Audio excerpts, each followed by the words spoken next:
Ayan po. Tara ka G, samahan niyo po ako.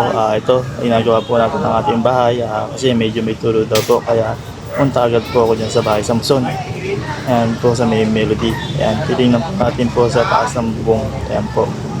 Bali, checkin natin kung saan tumatagas po. Ayan, nandyan ako sa harapan ng bahay.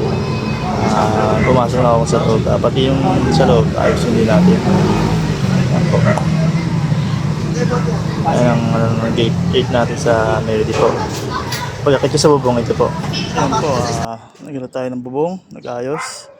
Dito sa bahay, may tumutulong na daw po kasi kaya inayos natin.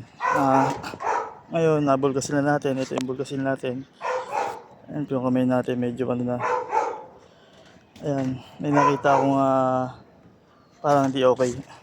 Ito, yung daanan niya ng, ng tubig. Siyempre, papasok sa loob yung tubig, hindi nakailalim. Bali, ito hindi nakailalim dito. Dapat nakapasok, naka-open po siya. Siyempre tubig. And din pumasok sa malakas, papasok sa loob, kabilaan po yan. Ayan, mali pagkagawa. Pag may tulo pa rin, ayun, tsaka ang diferensya po. Ayan po, maraming salamat po. Hindi naman tayo sa baba.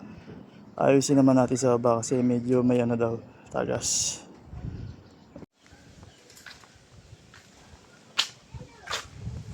Ayan po, naayos na po natin ang bahay dito sa Melody, Muson, San Jose.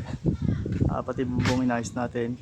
Ngayon pag meron pa rin na tagas, double alulod na po natin.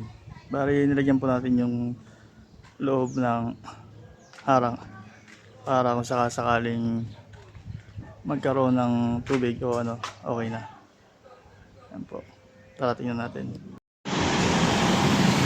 Gutom tayo, kumain muna tayo sa Harmony. Craving satisfied. Ayan po, kain muna ako rito. Medyo nung oras na rin po.